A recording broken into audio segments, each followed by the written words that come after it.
มีน้องทางบ้านส่งคำถามมาบอกว่าพี่ครับพี่บิ๊กติดเรื่องนี้ของผมไว้นะคุยเรื่องเกี่ยวกับแล้วงานที่ดีอะในมุมของพี่อะคืออะไรเพราะว่าพี่บิ๊กอะเคยเล่าว่าพี่บิ๊กไปญี่ปุ่น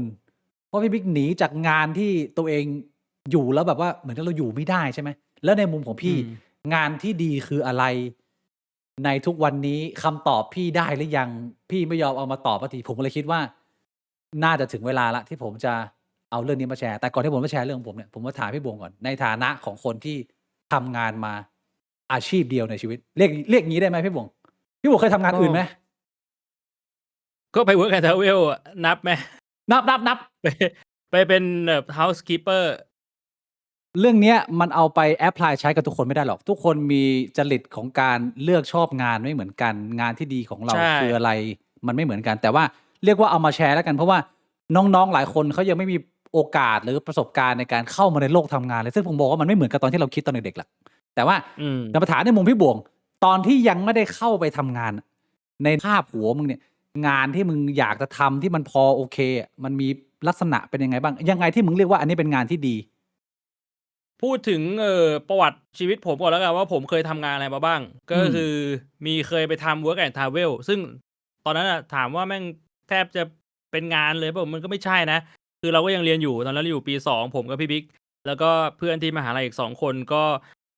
ไปโครงการ Work and Travel นะครับก็คือเป็นช่วงปิดเทอมใหญ่เวลา3เดือนเราไปทำงานที่อเมริกาอืมนะครับซึ่งงานแต่ละคนมันก็จะต่างกันออกไปอย่างของผมเนี่ยผมทำเป็น housekeeper อืมก็คือเรียกว่าเป็นแม่บ้านนั่นแหละเป็นแม่บ้านตามโรงแรมถ้าคุณไปโรงแรมแล้วคุณเห็นแม่บ้านเข้าไปทำความสะอาดบ้านคือผมคืองานนั้นเลยอืมนะครับซึ่งด้วยความที่ไปทำที่อเมริกาเนาะเพราะฉะนั้นเนี่ยเงินที่ได้จากการทำงานกับจำนวนเวลาในการทำงานมันก็ไม่เหมือนที่ไทยคือใช่ถ้าเราพูดถึงแบบว่าเป็นพ่อบ้านเป็นแม่บ้านที่ไทยเนี่ยก็เรียกว่าเป็นงานที่น่าจะได้ค่าแรงขั้นต่ำน้อยมากเปล่าอาจอืมจะได้แบบทำ8ชั่วโมงวันละประมาณ300-350ตีไป อืมแล้วก็โอทีมันก็อาจจะแพงขึ้นไปอีกแต่ว่าที่นู่นเนี่ยคือผมทำงานเนี่ยทำประมาณ6ชั่วโมงมั้งอืมแล้วก็6ชั่วโมงนี่ถ้าตีเป็นเงินไทยนี่ได้ประมาณ1,500ถ้าผมจำไม่ผิดอืมต่อวันก็คือเรียกว่ารายได้มันต่างกันมากเพราะฉะนั้นเนี่ยมันก็ไม่สามารถมาเทียบ1:1กับงานเดียวกันในไทยได้นะได้ต่อวัน1,500แล้วก็ค่าใช้จ่ายต่อวันตอนที่ไปอยู่ที่นู่นน่ะมันก็ไม่ได้เยอะ ใช่คือเรียกว่ารายได้มันก็เยอะกว่าค่าใช้จ่ายหลายเท่าถ้าเทียบกับงานเดียวกันกับที่ไทยด้วยความที่เอ่อทำงานน้อยลง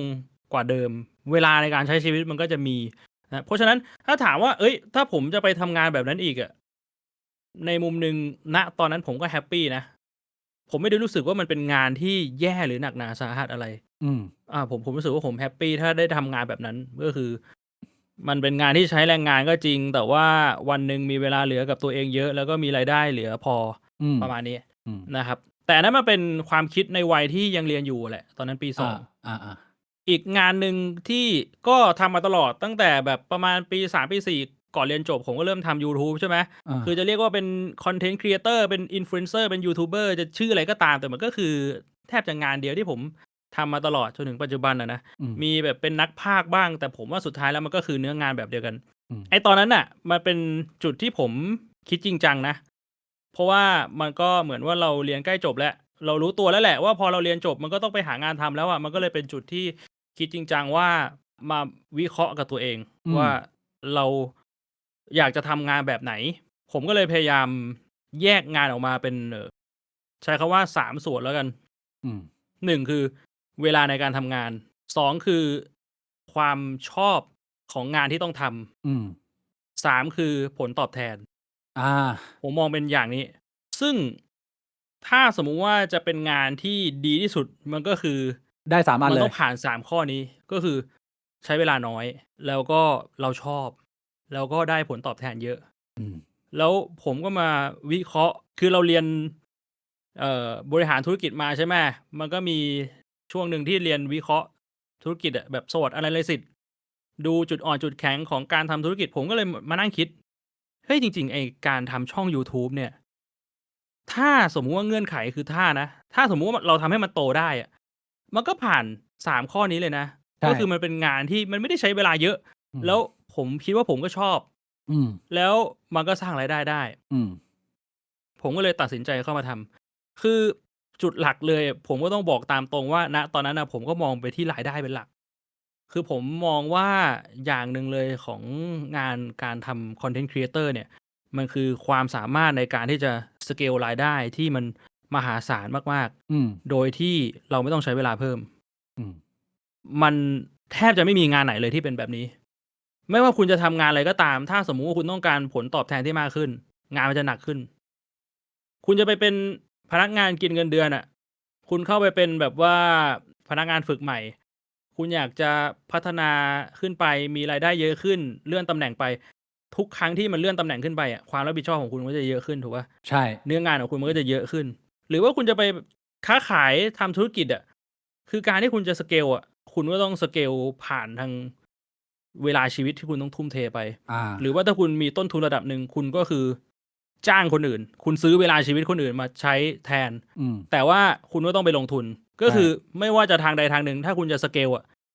คุณต้องใช้เงิน หรือคุณต้องใช้แรงกายของคุณ อืม แต่ว่ากับงานแบบยูทูบอะไม่ใช่ อืม คือผมสตรีมเนี่ย คนดูผม 20 คน หรือคนดูผม 50,000 ผมก็ใช้แรงกายเท่าเดิม ผมก็ใช้เวลาเท่าเดิม ผมก็ใช้เงินเท่าเดิม แต่รายได้ผมไม่เหมือนเดิม ผมก็เลยมองว่า ไอ้เชี่ย งานนี้นี่แม่งเป็นงานที่ดีมาก ๆ เลยเนี่ย ติดอยู่อย่างเดียวคือ มึงจะทำให้มันดังยังไง? อ้าว ใอันช่ นี้คือโจทย์ข้อเดียว ที่ว่าจะทำให้มันดังยังไง? อืม ผมก็เลยเริ่มศึกษา แล้วก็ด้วยความโชคดีอะแหละ มันเหมือนว่าเราทำแบบไม่มีใครมาสอนอะ เราก็แบบเรียกว่าจับพลัดจับผลูมาทำ แล้วมันดัน เฮ้ย มันไปต่อได้เว้ย อืม ก็เลยเรียกว่าในมุมหนึ่งอะ เอาจริง ๆ นะพี่ Pick ผมอะแทบไม่เชื่อเรื่องโชคลาภเลยนะ แต่ผมเชื่ออยู่อย่างหนึ่งว่า ผมอะเป็นคนที่มีสิ่งที่เรียกว่า พี่เคยได้ยินคำว่า Dumb luck เปล่า? Dumb luck Dumb luck คือแบบ Dumb ที่แปลว่าคนโง่อะ กับ luck ที่แปลว่าดวงอะ Dumb luck โอเค ผมว่าผมเป็นคนที่แบบมีดวงคนโง่เว้ย ทำไมอะ? คือแบบผมแบบไม่ต้องมีเหี้ยอะไรอะ ผมแบบว่าขอแค่แบบว่าใช้ชีวิตไปเรื่อย เดี๋ยวแบบมันก็จะมีเรื่องดี ๆ เกิดขึ้นในชีวิตอะ เชี่ย! คือเป็น แต่ว่า ability เหรอ? ผมมานั่งคิด จริง ๆ แล้วมันไม่ใช่แบบนั้นนะ จริง ๆ มันไม่ใช่ว่าเรามีดวงหรอก อา คือผมคิดว่าในมุมหนึ่งอะ คุณน่าจะเคยได้ยินว่า เรื่องของโชคชะตา หรือเรื่องของดวงอะ มันสร้างกันได้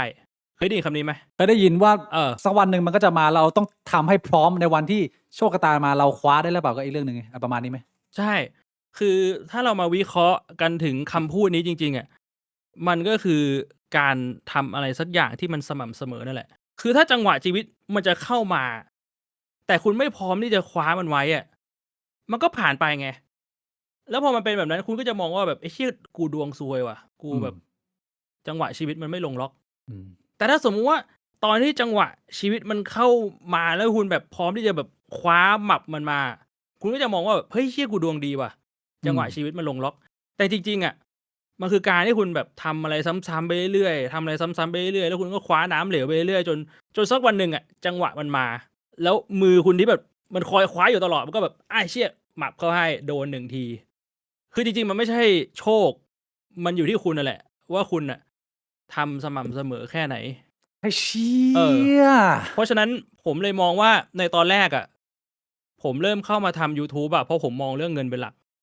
ผมมองว่ามันสเกลได้ แต่พอผมทำไปเรื่อย ๆ อะ ยิ่งผมทำไปเรื่อย ผมยิ่งรู้สึกว่าแบบ เฮ้ย เชี่ย เรื่องเงินมันเริ่มเป็นเรื่องที่มันเล็กน้อยขึ้นเรื่อย ๆ เพราะว่าเรื่องเงินเนี่ย ผมมองว่าเราวางแผนได้ อืม แต่ว่าเรื่องที่สำคัญกว่าคือความชอบ อืม การที่แบบคุณจะทำอะไรไปเรื่อย ๆ แล้วแม่งก็ล้มเหลวไปเรื่อย ๆ ล้มเหลวไปเรื่อย ๆ จนคุณหวังว่าสักวันหนึ่งแม่งจะประสบความสำเร็จอะ คือถ้าคุณไม่มีความชอบอะ คือแบบ มันถไอ้เชอดอยีู่่ย แล้ชว ีวิตคุณมันจะ ชีวิตคุณมันจะห่อเหี่ยวสัส ๆ เลยอะ ใช่ ชีวิๆ ตคุณมันจะแบบ ไอ้เชี่ย เมื่อไหร่กูจะประสบความสำเร็จวะ กูแบบขอร้องเถอะ ไอ้เชี่ย พระเจ้า พระเยซู พระพุทธเจ้า แบบอัลเลาะห์ มึงประทานพรมาให้ที เออ ๆ เพราะฉะนั้นน่ะ มันเลยกลายเป็นว่า ผมให้ค่ากับเงินน้อยลง คือมันไม่ใช่ว่าเงินไม่มีค่านะ อา ปัจจุบันแบบถ้าคุณบอกว่าเงินไม่มีค่า ผมให้บัญชีคุณเลย คุณโอนมาให้ผมเลย อา ๆ ๆ มันก็ยังมีค่าอยู่ แต่ผมให้ค่ามันน้อยลง ผมมาให้ค่าในเรื่องของการที่มันเป็นงานที่ผมชอบ และเรามีเวลาเป็นของตัวเองอืม มากขึ้น แน่นอนว่า อันนี้มันเป็นงานผม มันเป็นชีวิตผม มันเป็นมุมมองผมอะนะ มันอาจจะไม่สามารถไปปรับใช้กับชีวิตของทุกคนได้ในเนื้องานของผม แต่ผมว่าไอ้ 3 ข้อนั้นน่ะ คุณเอาไปปรับใช้ได้นะ เวลาจะวิเคราะห์ว่าเราอยากจะเลือกงานไหนสักงานอะงานที่ดีสำหรับเราแม่งจะเป็นงานไหน คุณลองเอา3ตัวเนี้ยมาวิเคราะห์ดูว่าไองานเนี้ยมันให้ผลตอบแทนคุณเท่าไหร่ คุณต้องใช้เวลาชีวิตไปกับมันเท่าไหร่ แล้วคุณชอบมันไหม คุณลองมาเวทดูอะโดยเฉพาะว่าถ้าคุณมีตัวเลือกอะคุณลองเอาแต่ละตัวเลือกมาเวทดูแบบพยายามตีค่าออกมาเป็นตัวเลขให้ได้อะผมว่ามันก็น่าจะช่วยได้เยอะ ประเด็นคือว่า พอมึงมาถึงจุดที่มึงกำลังจะต้องเลือกแล้วเนี่ย อืม มันหายากมากที่มันจะมี3อันนี้พี่บวง ส่วนใหญ่แล้วอะ ใช่ มันจะเป็นเหมือนแบบ มึงได้2อะเต็มที่อะแม็กอะแต่ว่ามันจะขาดอันนึงพี่บวง เนี่ยคือสิ่งที่คน ใช่ จำนวนมากประสบไง ผมก็ประสบ อืม เพราะว่าตอนที่ผมทำ YouTube ตอนแรกๆอะมันก็มีแค่2อย่าง ผมมีเวลาเป็นของตัวเองแล้วผมชอบ แต่ผมไม่ได้เงินพี่บิ๊ก อืม เดือนแรกผมทำ YouTube ทั้งเดือนนะ วันละ10 กว่าชั่วโมงอะคือถ้าไม่นอนก็ทำ YouTube อะพี่บิ๊กรู้เปล่าว่ารายได้ผมเท่าไหร่เดือนแรก เท่าไหร่ 3 บาท ถ้าเป็นคนธรรมดา ผมไม่ได้มี มันก็ เงิน ถอดไปแล้ว ตั้งแต่แรก เชี่ย ใช่ ผมกดเข้าไปดูอะไอ้เชี่ยมันตีเป็นเงินไทยมันขึ้นมาเลยอะ3 บาท แล้วตอนนั้น 3 บาทไม่เท่าไหร่อ่ะ$1มัน30 บาทอะตอนนั้นน่ะ อ่า 3 บาทนี่มัน1 เซนต์ปะ 10 มัน เซน ขึ้นมาเลยว่า อ่า 1 เซนต์ผมจำได้เลย 1 เซนต์หรือ 10 เซนต์น่ะ อ่า แล้วมันไม่ได้ขึ้นแบบก้าวกระโดดนะเว้ย ไอ้เหี้ยเดือนที่ 2 มันแบบ 20 บาททำทั้งเดือนนะ ก็คือคุณนึกภาพว่าถ้าคุณเป็นพนักงานเงินเดือนน่ะ คือคุณเข้าบริษัทเช้าเย็นแล้วไม่มีวันหยุด ไม่มีวันหยุดทำทุกวันทั้งวันแบบเนี้ย ผมถึงได้บอกไงว่าไอ้เชี่ยถ้าสมมติว่าคุณไม่ได้ชอบมันจริงๆอ่ะ ผมจำได้เลยว่าตอนนั้นน่ะ ผมทำไปได้ประมาณ 3-4 เดือนมั้ง อืม แล้วก็ไปงานศพ แล้วก็ไปเจอญาติผู้ใหญ่ แล้วมีคนหนึ่งเขาทักบอกเฮ้ยเป็นไงจะจบแล้วนี่ อืม ทำงานอะไรอยู่หรือเปล่ามองงานไหนอยู่บอกว่าเนี่ยผมทำ YouTube อยู่ อืม ทำ YouTube อยู่ครับ เป็นงานบนอินเทอร์เน็ตเขาบอกว่าได้เดือนเท่าไหร่ผมแบบ120 นี่มึงก็ตอบไปอย่างนี้เลยเหรอ เออ เชี่ย ผมเป็นคนแบบไม่ค่อยโกหกไง โอ้โหเถื่อน เขาหัวเราะแล้วเขาก็เดินไปเลย แล้ว หัวเราะใส่หน้าเลยแบบ แล้วก็เดินไปเลยเหมือนกูกวนตีนเขาอะ แล้วมึงรู้สึกยังไงอะ ก็น่าชานะพูดตรงๆก็น่าชา แต่ว่าในมุมนึงคือกูเป็นคนดื้อไง กูเป็นคนแบบกูไม่ค่อยเอาความคิดคนอื่นมาเป็นตัวแบบตัดสินอะ กูแบบ เชี่ย ไอ้ศาสตร์กูไม่สนอะกูจะทำอะกูจะทำให้มันได้อะโอ้โหอันนี้ผมไม่ได้พูดโม้นะ เรื่องเนี้ยไปถามใครก็ได้นะ ตอนที่ผมพากย์ดีมแคสเตอร์ไปถามทุกคนได้เลย ถามซันวอลอะถามแบบปอมอะเพราะทุกคนก็ได้เรทเดียวกับผมมั้งผมไม่รู้คนอื่นได้เท่าไหร่เกมละ20 บาท ช่วงที่เป็นนักพากย์อะพากย์ดอทช่วงแรกๆช่วงแรกๆนะเกมหนึ่งอะชั่วโมงหนึ่ง20 บาท ก็คือมึงพากย์เกมชั่วโมงหนึ่งอะมึงมีเงินเล่นเกมตามร้านเกมได้ชั่วโมงหนึ่งอะ เชี่ย ไม่มีเงินเหลือแดก ซื้อก็โค้กได้กระป๋องหนึ่ง แล้วคุณนึกดูไอ้เชี่ยวันหนึ่งมันไม่ได้มีให้พากย์เยอะ ต่อให้วันหนึ่งมันมีเกมให้พากย์เยอะ มึงพากย์2 เกมติดเสียงมึงก็หายแล้ว วันหนึ่งมึงจะพากย์3 เกมพรุ่งนี้มึงไม่มีเสียงพากย์แล้ว ก็คือมันก็ต้องแบบว่ามันต้องหัวชนอะเอาหัวชนกำแพงจนกำแพงแม่งแตกอะ คือไอ้เชี่ยเนื่องจากว่าเคสพี่บวงมันเป็นเคสที่มันค่อนข้างแรร์มันหายากในสังคมในคน ใช่ คนโดยทั่วไปฟังมาแล้วบอกเลยเชี่ยเขาทำไม่ได้ไง พูดตามตรงว่าผมมีครอบครัวสนับสนุนไง อ่า พ่อแม่ผมมีที่อยู่ให้มีที่กินให้ แล้วตอนนั้นผมยังเรียนอยู่เขาก็มองว่าโอเคเขาก็ยังแบบใช้จ่ายให้เรานึกออกใช่ไหมผมย้ำอีกครั้งว่าผมเริ่มทำตอนผมยังเรียนอยู่ ผมไม่ได้แบบว่าจบมาแล้วก็เตะฝุ่นแล้วก็นั่งอยู่ที่บ้านเล่นเกมอย่างเดียว ใช่ แล้วมันก็ดีตรงที่ว่าตอนที่ผมจบเนี่ย มันก็เริ่มเป็นชิ้นเป็นอันรายได้มันก็เดือนหนึ่งประมาณ10,000 10,000นิด โอ้ยโอเคแล้ว ๆก็เรียกว่าพออยู่ได้ มันก็เลยเหมือนเราก็ทำมาเรื่อยๆมันก็โอเคขึ้นเรื่อย ส่วนใหญ่ อืม คนจำนวนมากที่อาจจะไม่ได้มีโอกาส หรือว่าไม่สามารถมาถึงจุดที่พี่บวงมาถึงได้เนี่ยคำถามคือว่าถ้ามี2 อันน่ะผมสามารถเรียกได้ไหมว่าเนี่ย ผมมีงานที่ดีแล้วผมมีแค่2 อันนะมันจะได้เป็นงานที่ดีได้ไหมพี่ ผมว่ามีแค่2 อันก็เป็นงานที่ดีแล้วนะ เพราะว่าชีวิตจริงกับนิยายมันไม่เหมือนกัน อืม พูดตามตรงว่าการที่จะมีทั้ง3 อันเนี่ยมันยาก ใช่ เอาว่าถ้าตีเป็นเปอร์เซ็นต์นี่น่าจะไม่ถึง%อ่ะ ใช่ คนที่ ไม่ แม่งแบบ ไม่ถึงอยู่แล้ว มีงานที่ได้ทั้ง3 อันอ่ะ ใช่ ผมอยากจะให้คุณมองตามความเป็นจริงว่าแบบการที่คุณมี2 อันเนี่ยแม่งก็ดีมากแล้ว อืม ผมคิดเลยว่ากูจะทำอย่างนี้ไปสักปี2 ปีถ้ามันไม่เวิร์กกูก็ต้องไปทำงานปกติ ซึ่งงานปกติเผลอๆมันอาจจะมีแค่อันเดียว ก็คือมันมีรายได้แต่มันไม่ได้เป็นความชอบแล้วมันไม่มีเวลาชีวิตมึงเหลือแล้ว เชี่ย งานปกติทั่วไปมันมีแค่อันเดียวมีทางเลือกไม่มากหรอก และการที่มันมี อื อัน ม เดียวมันคืองานที่ดีไหมพี่บวง หรือว่ามันก็เป็นงานที่ดีไม่ได้ ถ้าเกิดมันมีอันเดียวในมุมพี่บวง ก็ต้องบอกตามตรงว่ามันไม่ใช่งานที่ดี เชี่ย แต่มันเป็นงานที่คุณก็ต้องทำถ้าคุณไม่มีตัวเลือกมากกว่าเนี้ย อืม มันเหมือนถ้าคุณจมน้ำคือคุณอยากจะให้คนแบบว่าขับเรือมารับแต่แม่งแบบโยนห่วงยางที่แม่งแฟบๆมาให้แล้วมึงต้องมานั่งเป่าลมเองก็คือมึงก็เลือกเอาแล้วว่ามึงจะคว้าห่วงยางมึงจะเป่าลมหรือมึงจะจมน้ำแล้วก็รอเรือมารับใช่ มองกันตามข้อเท็จจริงของชีวิตบางทีมันรอไม่ได้เว้ย ถูก คือจังหวะชีวิตคนมีอะไรมันคว้าเอาไว้มันก็ต้องคว้า มึงต้องเอา1 ขาก่อนเพื่อที่มึงจะแข็งแรงพอไปหา2 ขา คือมันชีวิตมันรวดเร็วมันรีบไม่ได้ ใช่ จริง ใช่มันต้องเป็นสเต็ป ๆ กูยังจำความรู้สึกตอนที่จบมาใหม่ๆแล้วแบบเลือดร้อนนักลงทุนกูอยากรวยเร็วกูอยากเอาเงินก้อนไปใส่กูต้องการอะไรเงี้ยไอ้เชี่ยผ่านโปรเซสนั้นมาหมดแล้วรู้เลยว่ากว่าจะได้1 ขา2 ขา3 ขานี่มันต้องสั่งสมมันต้องอดทนเยอะมากพี่บวง อืม งานที่ดี ผมเริ่มจากผมเรียกว่าตัวเองเป็นคน competitive ในระดับหนึ่งเรียกว่าไม่แพ้พี่โบแล้วกันสูสีผมก็เป็นคนที่อยากจะเอาชนะอะไรตัวเองเหมือนกันมีอีโก้สูงอะไรเงี้ยตอนในเด็กหลังเรียนจบมาเนี่ย ความคิดมันก็มาเลยว่า แน่นอนเป้าหมายของเรางานที่ดีของผมคือ เงินเยอะตำแหน่งสูง เพราะว่าตอนนั้นเป็นคนแบบตื้นเขินพี่บวงชีวิตกูอยากจะอวดอย่างเดียว อืม ตอนที่ผมยังตื้นเขินเนี่ยผมเอาเงินกับตำแหน่งหรือว่าบริษัทใหญ่เป็นที่ตั้ง ถ้ามีโอกาสได้ใช้วุฒิการศึกษาตัวเองเข้าไปมีตำแหน่งได้ใส่สูทนะได้เดินเตะจุยหน่อยนะพี่บวงใส่นาฬิกาเวลาถ่ายรูปต้องเกี่ยวนาฬิกาขึ้นมาเนี่ยนะโอ้โหรู้สึกว่าเป็นเท่ระเบิดเลย อันนั้นคือความคิดตอนเด็ก แต่ผมได้มีโอกาสที่เข้าไปทำงานที่ได้เงินเดือนสูงพี่บวง เพราะฉะนั้น อืม ขาแรกผมมาแล้ว แต่ว่าผมทำไป3 ปีพี่บวง มันเบิร์นเอาท์เร็วมากเลย เพราะว่าเหมือนผมค่อยๆค้นพบธาตุแท้ตัวเองว่าจริงๆแล้วเนื้อแท้ของผมมันมีความใกล้เคียงกับพี่บวงอยู่ คือผมอยู่ในกรอบยาก ผมเป็นคนจังไรหมา ผมเป็นคนที่ชอบอยู่นอกกรอบแบบนึกภาพออกไหมแล้วสังคมรอบๆก็ไม่ได้รู้สึกทำให้เราพัฒนาขึ้นไปเรื่อยเรารู้สึกว่าเราอยู่ในโลกที่เราตัวคนเดียว แม้แบบว่าคนมันจะอยู่รอบตัวเยอะนั่นเป็นสาเหตุที่ผมเริ่มสังเกตแล้วว่า ไอ้เป้าคำว่างานที่ดีของเราที่เราตั้งมาเหมือนคนอื่นแม่งไม่ใช่แล้วเราตั้งเป้าผิดแล้วมันก็เลยเป็นเหตุผลให้ผมลาออก แล้วก็หันเหไปทำอะไรที่มันเรียกว่า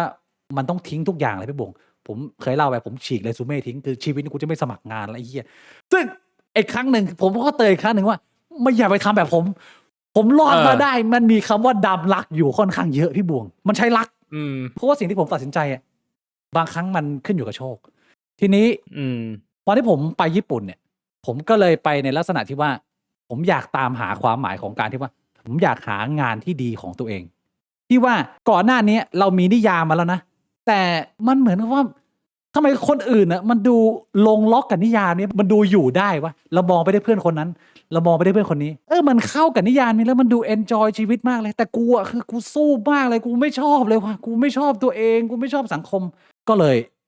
สุดท้ายไปโผล่ที่ญี่ปุ่นแล้วคนที่ให้คำนิยามของคำว่างานที่ดีก็คือท่านเซียนกบพี่บงจำท่านเซียนกบผมได้ไหมผมเคยเล่าเรื่องเซียนกบจำได้ครั้งแล้วก็พูดถึงเรื่องของสวนชาใช่ไหมเจ้าของไร่ชาผมขออนุญาตขึ้นภาพนี้พี่บงระหว่างเล่าต้องมีรูปไปด้วยมันถึงจะอินทำให้บงน้ำตาแตกรอบสำหรับคนที่อาจจะเคยอ่านบทความผมบ้างนะมันก็มีหลากหลายช่วงแต่ผมจะขอตัดมาช่วงหนึ่งหลังจากที่ผมได้เริ่มฝึกงานกับพระพอพระมันเริ่มเกานิสัยเราได้แล้วมันกระเถิบมาเป็นผมมาทำงานกับคุณโคต้าซังซึ่งก็คือคาคาชิเซนเซกูพี่บงจำได้ที่ผมเพิ่งไปเจอที่ไทเปมาพอเราเทรนกับโคต้าซังเสร็จแล้วเนี่ยต่อไปเขาจะส่งเราไปที่ท่านเซียนกบละมันเหมือนในการ์ตูนเลยพี่บวงคือมึงจะต้องเข้าใจระบบการทำงานนิดนึงเพราะว่ามึงยิ่งไปทำงานกับรุ่นใหญ่เขาไม่มานั่งทรีตมึงเป็นลูกค้าเป็นแขกอะไรเงี้ยเขาต้องการใช้งานมึงแบบ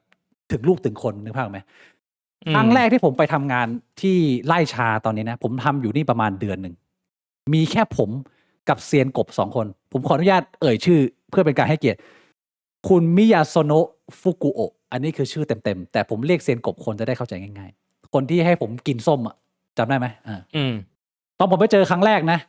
งานที่ผมต้องทำพี่บวงในที่นี่คือถอนวัชพืชเนื่องจากว่าหมู่บ้านในทั้งหมู่บ้านเนี่ยไม่ใช้ยาฆ่าแมลงไม่ใช้ยาฆ่าวัชพืชเพราะฉะนั้นมันจะเพิ่มงานมหาศาลมากเลยกับการที่มึงแค่ต้องดูแลต้นไม้นะมึงต้องมานั่งกำจัดพวกแมลงหรือว่ามานั่งถอนวัชพืชด้วยมืองานของผมคือ ผมต้องเดินเนี่ยมึงเห็นทางเดินไหมไอ้ร่องเนี่ยไอ้ร่องเหี้ยเนี่ยมันจะมีพวกใยแมงมุมเยอะมากแล้วมันจะมีแมงมุมตัวใหญ่ๆเกาะอยู่เต็มไปหมดเพราะว่ามันถูกทิ้งล้างเอาไว้นานๆแต่ว่า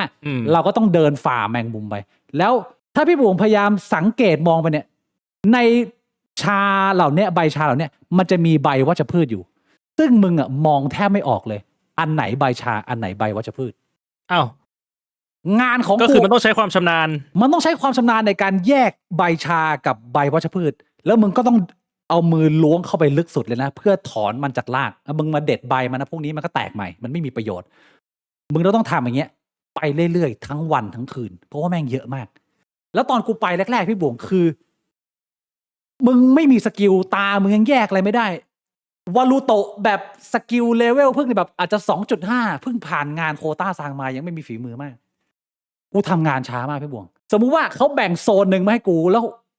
เซียนกบเขาก็จะทำอีกโซนหนึ่งใช่ไหมกูจะได้ยินตลอดเวลาเสียงเซียนกบจะลอยมาเลยว่าโอ้ยรู้ตัว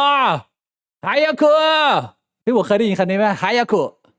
เร็วๆหน่อยอะไฮยาคุคือแปลว่าเร็วๆหน่อยเวนแล้วคือเขาจะพูดตลอดเวลากูเดินเข้าล็อกเนี่ยกูจะได้ยินเสียงนี้ตลอดซึ่งมันก็ค่อนข้างกดดันเพียงแต่ว่ากูก็เรียกว่าไปทำด้วยใจเต็มเปี่ยมพี่บงกูก็ไม่อยากจะทำให้เขาเสียความรู้สึกกับคนไทยงานมีอะไรกูก็ทำบอกว่าทำเต็มที่แต่เต็มที่ของเราอ่ะเรียกว่ามันไม่พอของเขามึงเข้านึกภาพไหมแต่ว่าช่วงเวลาที่ดีของการทำงานกับคุณฟุกุก็คือพอมึงทำไปถึงจุดนึงแล้วเนี่ยคุณฟุกุก็จะเรียกมานั่งพักเบรกซึ่งพักเบรกของเขานะคือแบบครึ่งชั่วโมงเลยก็จะไปนั่งกับบนหลังรถกระบะแล้วก็นั่งสูบบุหรี่กัน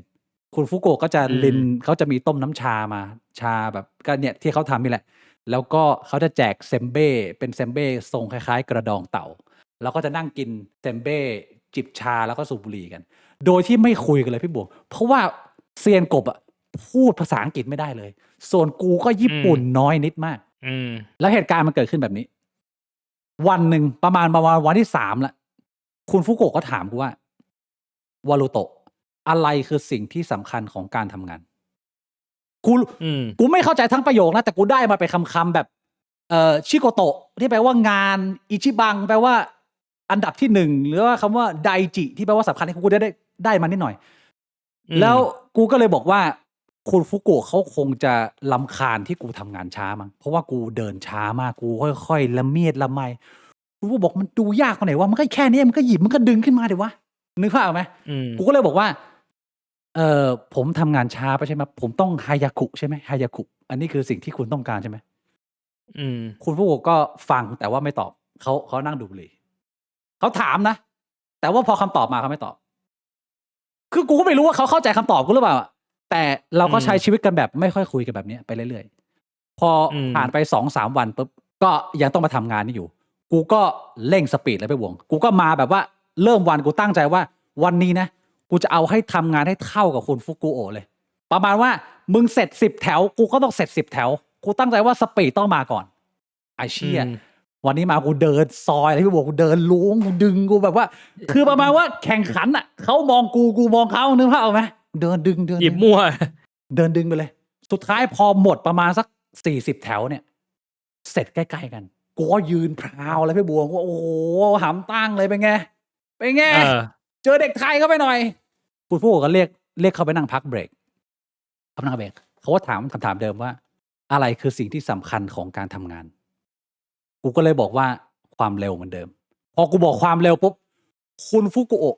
ลุกจากที่นั่งเขาแล้วเดินไปในโซนของกูที่กูทำงานเมื่อกี้เนี่ยแล้วเขาก็ดึงวัชพืชออกมาอีกประมาณ100 โลอ่ะคือประมาณว่ามึงบอกว่าความเร็วคือสิ่งสำคัญใช่ไหม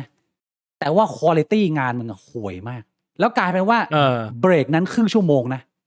เขาไม่เรียกกูมาทำงานนะพี่บงเขาให้กูนั่งพักแต่เขามาทำงานในพาร์ทกูแล้วให้กูนั่งดูเขาทำงานไอ้เชี่ยเหมือนกับว่าอีโก้มึงมันแตกอะพี่บงมันแตกสลายแบบมึงกระจอก มึงเข้าใจไหมอืม เวลาผ่านไปเรื่อยๆเขาก็จะถามคำถามนี้เรื่อยๆกูก็จะพยายามเรียนรู้ว่าเขาต้องการคำตอบแบบไหน มันก็เลยกลายเป็นว่า โอเคคำว่า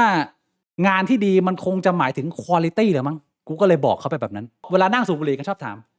อะไรคือสิ่งที่สำคัญของงานที่สุดแล้วกูก็วันหนึ่งกูก็ตอบว่าคุณภาพ ซึ่งความเร็วอ่ะมันอยู่ในนั้น มันเป็นส่วนหนึ่งของคุณภาพ แต่ว่าความเนียบและงานที่เสร็จ นั่นต่างหากคืองานที่ดี ผมทำงานได้ดี คุณฟุกุโอะฟังคำตอบผมเนี่ย ก็ไม่ตอบเหมือนเดิมพี่บวงก็นั่งหน้านิ่งขึ้นไปเนี่ย อันนี้คือพาร์ทแรกที่ผมจะเล่า หลังจากที่ผม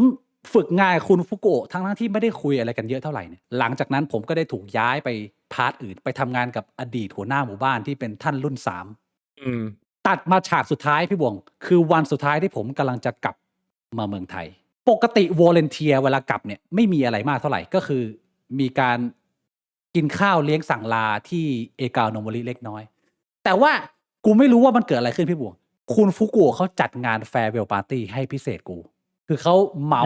ไปเหมาร้านอาหารที่มีอยู่ร้านเดียวคุณมาเลซังที่ผมเคยเล่าที่เขาเสียสามีไปแล้วเขาไปเหมาร้านอาหารแล้วก็จัดงานแฟร์เวลปาร์ตี้เรียกทุกคนมากูดีใจมากไอ้เหี้ยตอนเห็นทุกคนทั้งหมู่บ้านมางานแฟร์เวลอำลาเรานะคือแบบน้ำตากูไหลเลยแล้วพองานมันเริ่มปุ๊บใช่ไหมคุณฟุกุโอะจากเป็นคนที่ไม่สนอะไรเลยวันนั้นแกใส่สูทมาเลยเหี้ยเช็ดแม่กูแบบท่านหัวหน้าเขาให้เกียรติขนาดนั้นเลยแล้วบนโต๊ะอาหารก็คุยกันมากมายพูดถึงสิ่งที่ผ่านมาอะไรเงี้ยก่อนที่จะกลับคุณฟุกุโอะก็ถามกูอีกทีหนึ่งบอกว่าวารุโตะมึงได้คำตอบแล้วหรือยังว่างานที่ดีคืออะไรวนนั่งเลยเฮียประสบการณ์ที่ผ่านมาหลายเดือนถ้าใครได้มีโอกาสไปอ่านบทความที่ผมเขียนน่ะมันจะพอเข้าใจว่ามันเป็นช่วงระยะเวลาที่นานพอสมควรแต่ผมสรุปสั้นๆอย่างนี้แล้วกันว่าคำตอบที่ผมได้เนี่ยที่ผมตอบคุณฟุกุโอะไปก็คือว่าจากที่ผมทำงานที่นี่มาร่วมครึ่งปีนะผมไม่ได้รับเงินเดือนเลยแต่ว่าผมรู้สึกเติมเต็มมากเลยแล้วผมยังอยากทำงานอยู่ทุกวันผมมีความสุขมากสุขภาพผมแข็งแรงมากเลยผมคิดว่าที่มันทำให้ผมแฮปปี้ได้แบบนี้การทำงานที่ดีคือการที่เราอุทิศตัวเองให้กับอะไรสักอย่างหนึ่งเพื่อคุณภาพแล้วสิ่งเนี้ยมันมีประโยชน์กับคนอื่นมันต้องมีประโยชน์กับคนอื่นแต่มันจะสมบูรณ์แบบไม่ได้เพราะว่าสิ่งรอบตัวเรามันมีหลายอย่างเวลามึงทำงานเนี่ยมึงเอาตัวเองอุทิศลงไปเนี่ยมันมีเรื่องความสัมพันธ์ของตัวเรากับลูกค้าตัวเรากับเพื่อนร่วมงานหรือว่าหัวหน้าหรือคู่แข่งหรืออะไรต่างๆมันจะสมบูรณ์แบบได้เมื่อเราอุทิศไปแล้วด้วยความจริงใจแล้วสิ่งรอบๆเหล่านั้นไม่ว่าจะเป็นสิ่งแวดล้อมลูกค้าหรือเพื่อนร่วมงานเขาอุทิศกลับมาด้วยความจริงใจสเกลเดียวกันเมื่อมันเกิดการ give and take ที่สมบูรณ์แบบนี้มันถึงเติมเต็มผมในการทำงานที่ผมรู้สึกว่ามันสามารถอยู่ไปแบบยาวๆได้แล้วผมไม่รู้สึกเหนื่อยที่จะเลิกแล้วผมก็เติมเต็มทุกๆวันพอกูต่อไปแบบนี้ปุ๊บเป็นครั้งเดียวที่กูเห็นท่านเซียนกบเนี่ยพยักหน้าว่าอ่ะกูว่าคำตอบมึงอันเนี้ยโอเคแล้วเขาก็เดินมากูจะร้องไห้แป๊บนึงพี่บุ๋งขอโทษ